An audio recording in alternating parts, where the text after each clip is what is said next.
Hi டிஜி squad. இன்னைக்கு நம்ம என்ன பார்க்க போகிறோம் அப்படின்னா, நீங்கள் மண்டே வந்துட்டு நம்மளோட இன்ஸ்டாகிராம்லையும் சரி யூடியூப்லையும் சரி ஒரு ப்ராஃபிட் புக்கு வீடியோ வந்து நம்ம போட்டுருந்தோம். ஆக்சுவலி பார்த்தீங்க அப்படின்னா லைவ் ட்ரேட் எடுத்து நான் அந்த இதில் எப்படி நான் வந்து ப்ராஃபிட் புக் பண்ணேன் அப்படிங்கிறது தான் இந்த வீடியோவில் பார்க்க போகிறோம். கிட்டத்தட்ட கோல்டில் வந்து பார்த்தீங்க அப்படின்னா அரௌண்ட் $280 வந்து ப்ராஃபிட் பண்ணிடணும். Near done $300. அதாவது $100 ரிஸ்க் எடுத்து $300 கிட்ட ப்ராஃபிட் பண்ணிடணும். கேபிட்டல் பார்த்தீங்க அப்படின்னா $10,000. அதுவுமே என்ன இருக்கும், என்னோட ரியல் அக்கௌண்ட்டில் மேக் பண்ணியிருந்தேன்.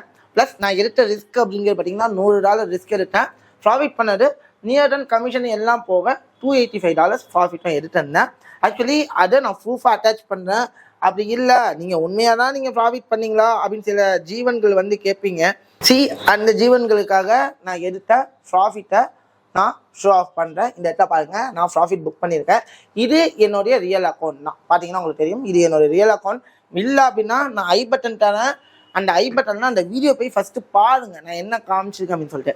இந்த இடத்துல ஓகே நம்ம ட்ரேட் எடுத்தோம், ப்ராஃபிட் பண்ணிட்டோம், நம்ம எப்படி ட்ரேட் எடுத்தோம் அப்படிங்கிறத நம்மளுடைய வியூவர்ஸுக்கு ஷோ ஆஃப் பண்ணோம் அப்படின்னா அவங்களோட எஜுகேஷனுக்கு கண்டிப்பாக இந்த வீடியோ ஹெல்ப்பாக இருக்கும் அப்படின்னு சொல்லிட்டு தான் இந்த வீடியோவை நான் மேக் பண்ணேன். இது one and only for education பர்பஸுக்கு மட்டும்தான். இந்த இடத்துல நான் ஃபஸ்ட்டு என்னன்னா ஒரு ப்ராப்பர் என்ட்ரி, ப்ராப்பரான ட்ரேட் செட்டப் அண்ட் தென் ப்ராப்பரான ரிஸ்க் மேனேஜ்மெண்ட், இந்த 3 விஷயத்தையும் ஃபாலோ பண்ணதுனால தான் என்னால் ப்ராஃபிட் பண்ண முடிச்சு. அதுவும் வித்தின் த வீக்கில் 3%. ஸோ அதாவது ஓப்பனாக சொல்லணும்னா நிறைய பேர் இங்கே வந்து 3% ப்ராஃபிட் பண்ணிட்டாங்கன்னா பெரிய ஆளா? நாங்கள் ஒரே ட்ரேடில் 1:24 இருப்போம், ஒரே ட்ரேடில் 1:16 இருப்போம், ஒரே ட்ரேடில் 1:10 இருப்போம் அப்படின்னு சொல்கிறாங்க. மத்தியில் நான் ஒரு வார்த்தை கேட்குறேன், 1:10 எடுக்கிறீங்க, 1:16 எடுக்கிறீங்க, 1:20 கூட எடுங்க, நான் வேணாங்களா? ஆனால் அனலைசிஸ் போடணும்னா நானும் தான் போடுவேன். நான் இப்போ எடுத்த ட்ரேட் பார்த்தீங்க அப்படின்னா எந்த ப்ரைஸில் 2400 நான் ட்ரேட் எடுத்தேன். ஆனால் கோல்டு இப்போ கரண்டாக இருக்கிற ப்ரைஸை யோசிச்சு பாருங்களேன். கரண்டாக மார்க்கெட் ப்ரைஸ் எவ்வளோ? 2482. அதாவது எத்தனை மைண்ட்ஸ் மேலே போயிருக்கு அப்படின்னு சொல்ல போனால் 80,000 மைண்ட் மேலே போயிருக்கு. நானும் சொல்ல முடியும், அனலைசிஸில் சொல்ல முடியும். ஆனால் மைண்ட் செட்டில் உங்களால் வெயிட் பண்ண முடியுமா? என்னோட ஃபர்ஸ்ட் கேள்வி, நான் 1:20 வரைக்கும் என்னோட மைண்ட் செட்டில் என்னால் வெயிட் பண்ண முடியுமா? நிறைய பேர் கேட்குற கேள்வி, நான் 1:20, நான் பெரிய ட்ரேடர், அந்த ட்ரேடர். நீங்கள் எவ்வளோ பெரிய ட்ரேடராக நான் உங்கள் மைண்ட் செட் 1:20 வெயிட் பண்ணுமா? நான் இவ்வளோ ரிஸ்க் எடுத்தேன், இவ்வளோ தூரம் வெயிட் பண்ணேன்னு உங்களால் ப்ரூவ் பண்ண முடியுமா? ட்ரேட் எடுக்கிறதுக்கு முன்னாடி போடுங்க, நான் இவ்வளோ தான் ரிஸ்க் எடுத்தேன், இவ்வளோ தான் வச்சுன்னு சொல்லிட்டு போடுங்க. யாரும் மைண்ட் செட்டுமே வராது. ஏன்னா மார்க்கெட் கொஞ்சம் தூரம் மேலே போயிட்டு டக்குனு கீழே வந்துட்டு என்ன பண்ணுவோம்? ஐயோ போயிடுமோ? ரியாலிட்டி அதுதாங்க. கண்டிப்பாக மார்க்கெட் டெஸ்டினேஷன் அடிக்கும் அப்படின்லாம் சொல்ல முடியாது. ஸோ என்னை பொறுத்த வரைக்கும் 1:5 தாங்க, அவ்வளோதாங்க வெயிட் பண்ணும். 1:10 வாய்ப்பே கிடையாது. ஓகேவா? டெமோ அக்கௌண்ட்டில் ஈஸியாக போடலாம். நான் தான் சொல்கிறேங்க, ஓப்பனாக சொல்கிறேன், நம்ம மந்த்லி 10% ரிட்டர்ன்ஸ் எடுத்தால் போடுங்கிறேன். ஏன் 1:26? இதெல்லாம் ஆசைகள் தாங்க. அதாவது அனலைசிஸ் பிளான் எல்லாம் நல்லா போடுவோம், உண்மை அதுதானே? அனலைசிஸ் எல்லாமே போடுவோம். ஆனால் ரியல் டைம்னு வரும்போது என் மைண்ட் செட்டு இந்த 1:10 வெயிட் பண்ணியிருக்குன்னு யாராவது சொல்ல முடியுமா? எனக்கு 1:10 என்ன, நான் ஓப்பனாக சொல்லுவேன். முடிஞ்சா 1:2 போடும், நல்ல ப்ராஃபிட். ஃபார் எக்ஸாம்பிள் 1:2 சொல்ற போது இந்த இடத்துல என்னோட கேபிட்டல் எவ்வளோ இருக்கோ நான் அதில் கேபிட்டல் விட்டுருங்க. நான் எவ்வளோ ரிஸ்க் எடுக்க போகிறேன், எவ்வளோ ரிவார்டு எடுக்க போகிறேன், என்னோட கேபிட்டல்லேருந்து ஒரு பங்கு நான் என்ன எடுத்துக்க போகிறேன், ரிஸ்க்காக எடுத்துக்க போகிறேன். 2 அப்படி இல்லாட்டி 3 மடங்கு நான் 3 செனரியோ கொடுக்குறேன். ஓகேவா? ஸோ என்னோட கேபிட்டல்லேருந்து ஃபஸ்ட்டு வந்து பார்த்தீங்கன்னா 1:2, ஓகேவா?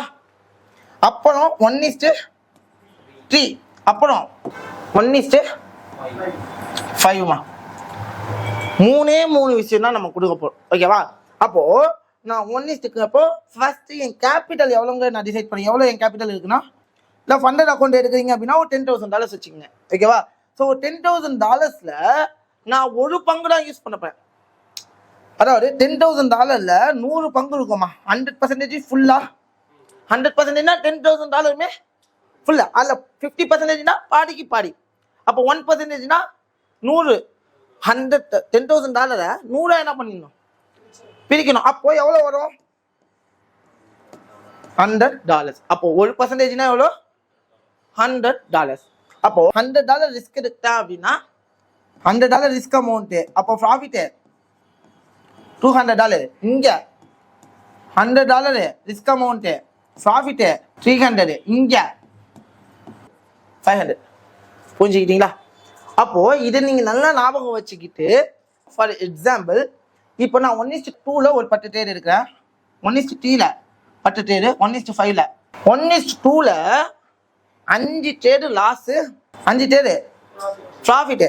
5 ட்ரேட் லாஸ்னா எனக்கு எவ்வளோ லாஸ் ஆகும்? 5%.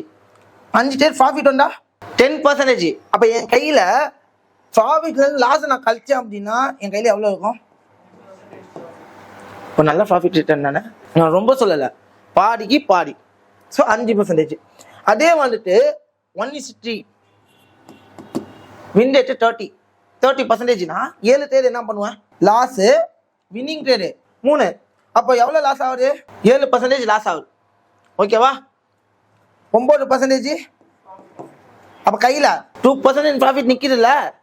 நான் ரொம்ப கம்மி பண்ணிட்டேன், வின் ரேட்டை கம்மி பண்ணிட்டேன். இது 50%, இது 30% சொல்லிட்டேன் இல்லையா?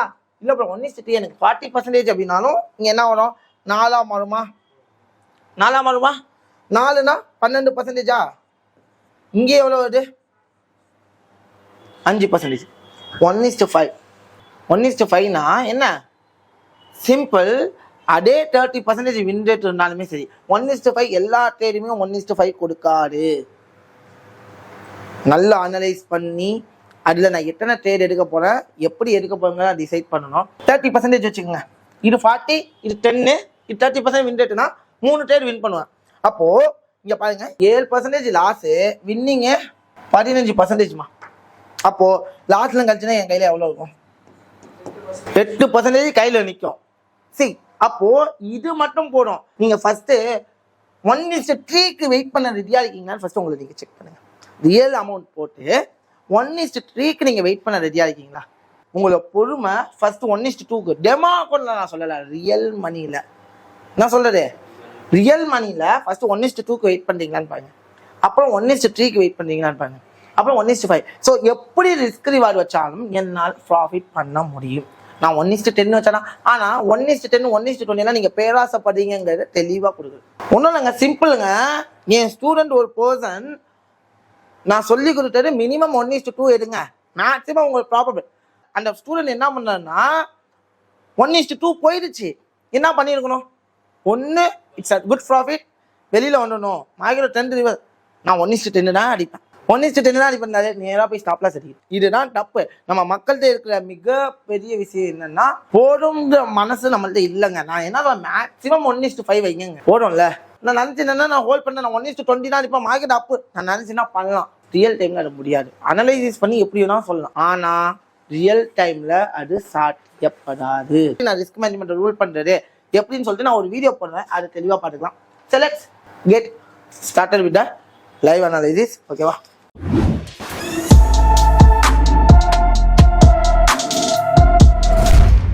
இப்போ நம்ம பார்க்க போகிறது என்னன்னா, ஒரே விஷயம், நான் எப்படி இந்த ட்ரேட் எடுத்தேன், நான் எப்படி கோல்டில் இந்த ட்ரேட் எடுத்து 1:3 ப்ராஃபிட் பண்ணேன் அப்படிங்கிறத இந்த வீடியோவில் பார்க்க போகிறோம்.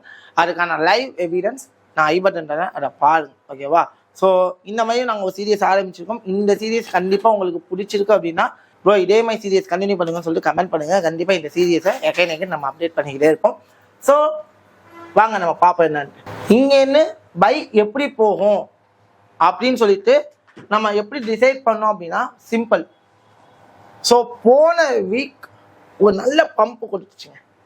போன வீக் என்ன பண்ணுச்சு? ஒரு நல்ல பம்பு கொடுத்துச்சு. அந்த பம்புக்கு ஒரு நல்ல கரெக்ஷனுமே மார்க்கெட் என்ன ஆச்சுன்னா கொடுத்துச்சு.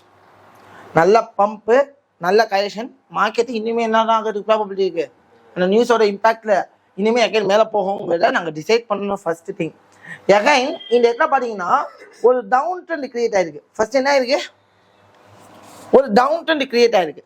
டவுன் ட்ரெண்ட் கிரியேட் ஆகி இங்கேருந்து என்ன பண்ணியிருக்கு அப்படின்னா ஸ்ட்ரக்சரை பிரேக் பண்ணிடுச்சு. அப்போவே நாங்கள் டிசைட் பண்ணிட்டோம் மார்க்கெட் எங்கே போக போகுதுன்ட்டு, மேலே தான் போக போகுதுன்னு சொல்லிட்டு டிசைட் பண்ணியாச்சு. ஸோ மேலே போகணும் அப்படின்னா என்ன பண்ணணும் அப்படின்னா, இந்த மொமெண்டம் ஒரு இம்பல்ஸாக கிரியேட் ஆச்சு. நல்லா புரிஞ்சுக்கணும். கிரியேட் ஆனதுக்கு அப்புறம் இந்த இடம் தெரியுதா, இந்த ஜோன் தெரியுதா, இது ஒரு ப்ராப்பரான ரீட்ரேஸ்மெண்ட் ஏரியா. ஸோ ஸ்விங்கிலோ, ஏன்னா நான் இங்கே தான் தேர்ட் எடுக்க முடியும். கண்டிப்பாக என்ன பண்ணுவோம், புல் பேக் தான். மார்க்கெட் எப்போ புல் பேக் வருதோ அப்போ நான் தேர்ட் எடுப்பேன். ஸோ அப்போது லோ டு ஹைக்கு நான் என்ன பண்ணேன் அப்படின்னா ஒரு ப்ராப்பரான கரெக்ஷனை செக் பண்ணேன். இந்த இடத்துல ஒரு ப்ராப்பரான ரீட்ரேஸ்மெண்ட் ஏரியாவாக ஆயிடுச்சு.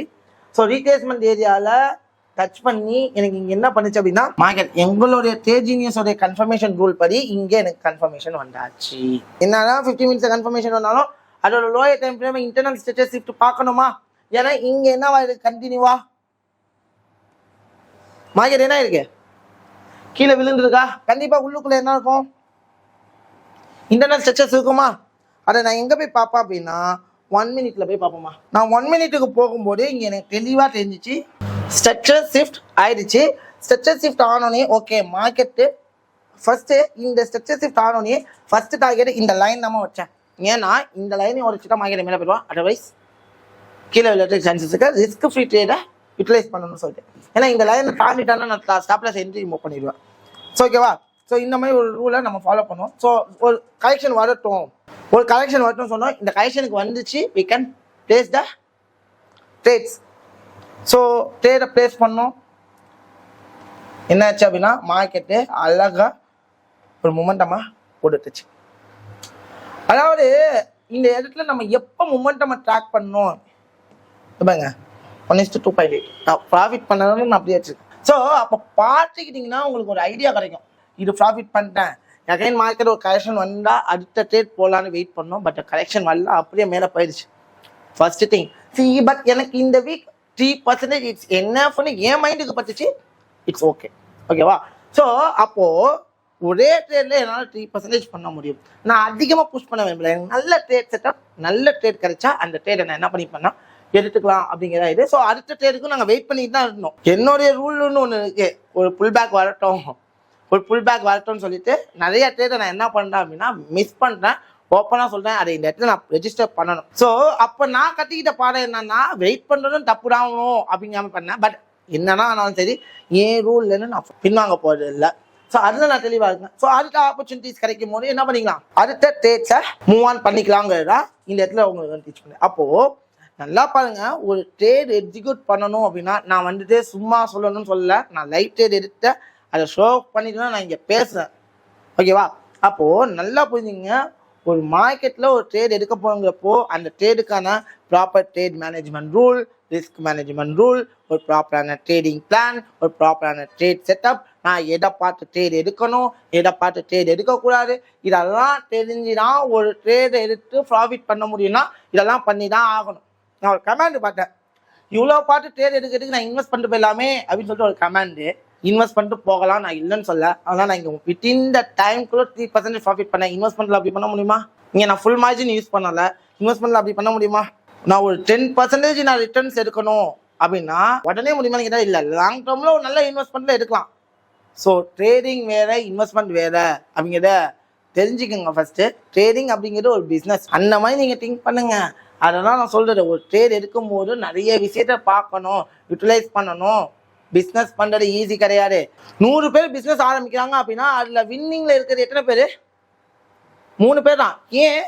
ஏதோ தவறுகள் பண்ணலாம், அந்த தவறுகளை திருத்திக்கிட்டு அதுக்கேற்ற மாதிரி சர்வே பண்ணாலே நம்ம என்ன பண்ணிடலாம். ஆனால் ட்ரேடிங்கில் உடனே எல்லாம் திருத்திக்க முடியாது, டைம் எடுக்கும். 1 வருஷத்துலேருந்து 1.5 வருஷம் வரைக்கும் அதில் ஸ்கில்லை நல்லா டெவலப் பண்ணிக்கலாம். உங்கள் மைண்ட் செட்டை எப்படி ஒருங்கிணைப்பீங்க? எனக்கே கமிட்மெண்ட் இருந்தால் மைண்ட் செட் என்ன ஆகும்? அடி வாங்கும், நானும் கவலைப்படுவேன். ஸோ அதனால் தெளிவாக புரிஞ்சுக்குங்க, தெளிவாக இருந்துக்குங்க. ஸோ அதனால் வந்துட்டு ட்ரேட் பண்ணும்போது தெளிவான மைண்ட் செட், தெளிவான ட்ரேடிங் பிளான், தெளிவான என்ட்ரி, தெளிவான எக்ஸிட், இதில் நீங்கள் ஃபோக்கஸ் பண்ணுங்கள். அதெல்லாம் தாண்டி முக்கியமே ரிஸ்க் மேனேஜ்மெண்ட் நீங்கள் தெளிவாக இருந்தால் மாட்டோம்னா உங்களோட கேபிட்டலை காப்பாற்ற முடியும். ரிஸ்க் மேனேஜ்மெண்ட்டை நீங்கள் தெளிவாக இல்லைன்னா தலையில் துண்டு போட ரெடியாக இருந்துக்கங்க. பை செய்வா.